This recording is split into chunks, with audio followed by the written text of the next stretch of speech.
because the past is just a goodbye. Teach your children well, their father's hell did slowly go by. I'm getting on a plane at Logan Airport to fly to San Francisco, California, where I had used to live. And it's a 5-hour flight, a direct flight. And I get on into the middle seat. Why the middle seat? Did I choose the middle seat? Hell no, I hate the middle seat. But what happened was I got on late because I was on a phone call, even though I'd gotten there early. So I get on a middle seat, and right behind me, in the middle seat behind me, is a very large girl, very overweight, probably about 15 years old. And she's hyperventilating. And she's not quite yelling, she's kind of crying out to her parents. I wish I could do her voice, but let's say she was saying something like, "Why are you taking me on this flight? You promised you would not make me do this. I can't do this." Okay, but it's a 5-hour flight back to their home north of San Francisco. So one asks the logical question, how did she think they were going to get home? Okay, but logic doesn't work in these situations. And unfortunately, her father sitting next to her on the aisle seat, which by the way is my favorite seat, and her younger brother sitting on the window seat, who's completely zoned out on video games. They are intentionally ignoring her. Which means what? Which means that this has happened many times. Now, across the aisle in a middle seat is her mother. And I didn't know for sure it was her mother until later. And her mother obviously did not want to try again to deal with the girl, whose name I'm going to give as Mira. So I'm sitting in my seat, and I'm uncomfortable as hell. And I've got ADHD, I haven't eaten, and the RPMs of frustration, of hunger and angry and frustrated, are revving up, high RPMs. And the flight attendants are not bringing food. Nobody's bringing food. So it's hard. And I'm thinking, can I put up with this much longer? In fact, I don't think at this point we had even taken off.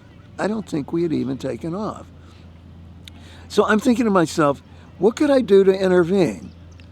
And I try to think about what would Uncle Sal do? How would Uncle Sal handle this? And I'm going to try to, transform internalize. I'm trying to internalize the spirit of my alter ego, Uncle Sal. It's this situation. And I'm thinking about all the things that could go wrong if you try to intervene with somebody else's kid, teenage girl on a flight. How many things could go wrong? We can't even count them. So in order to decide to do it, we're talking about a major risk. Hopefully we're talking about a calculated risk. So in order to do a calculated risk, I pull out my business card. And by now I'm a psychotherapist, and I work a lot with kids and teenagers. And I work a lot with kids who are ADHD, who are difficult, oppositional, so I'm used to that. And I believe that I have some ways of making them calm down, some form of meditation and breathing correctly. So I turn to the father, and I hand him my card, and I say, well, I'm a psychotherapist, and I work with kids, and I'd like to see if I can calm your daughter down. Surprise, surprise, surprise. He says yes. Now, he could have said no, he could have called one of the stewardesses over, whatever, but he says yes. So I sit down. No, I don't even sit down at that point. I'm turned around in my seat, and he stays in his seat, and Mira is in her seat, Miri. And I say, Miri, you gotta practice breathing. And I teach her how to do the type of breathing we do in meditation. And the point of it is to get grounded, to get some calmness, to be in the here and now, to not be thinking about what if, to just be in the moment. So it works for about 10 to 15 minutes. And then she goes back to the same old, crying out to her parents, blaming them for how she's feeling, essentially. So then I realized the only way, and it took me a while to realize this, the only way she's going to calm down is what? If the father moves away from her. Father has to get in a different seat. Otherwise, she keeps doing it. She's doing it because she wants to get a rise, as we call it, out of her father. Now, the father, as it turns out, is Italian-American, like Uncle Sal, except that he's pretty passive. He's pretty introverted, and he's just kind of doing his own thing and ignoring. I think he's an architect. And I'm a member of the Jewish tribe, so it's an interesting, ironic thing. So finally I turn to him and I say, I forgot his name. Let's say his name was Sal. No, it's not Sal. Let's say his name is Vito. No, it's not Vito. Well, let's say his name is Frank, whatever. I turn to Frank and I say, Frank, as long as you're sitting next to her, your daughter, it's not going to change.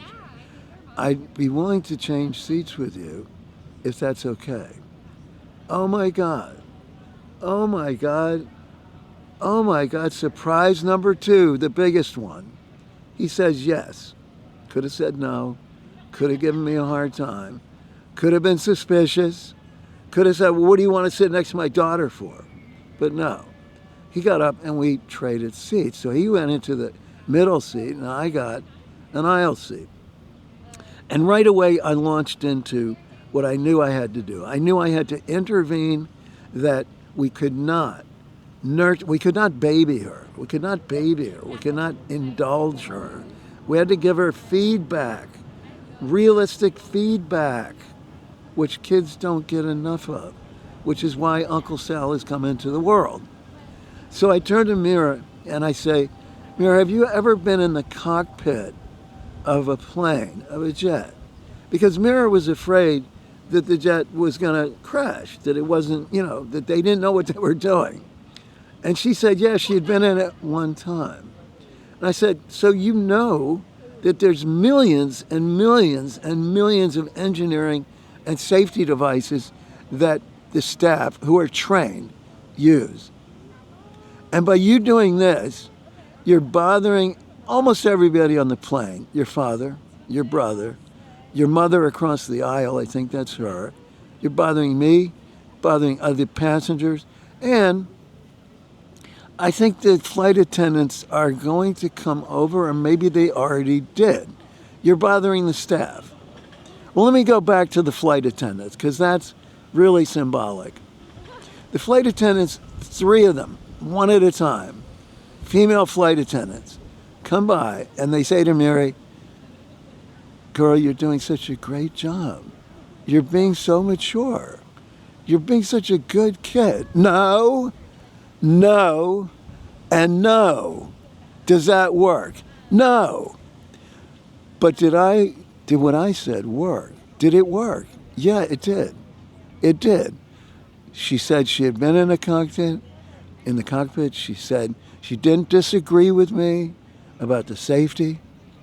And so I got her to calm down. And she stayed calm even through about 20 minutes of white-knuckle turbulence. I think she stayed calm through almost the rest of the flight.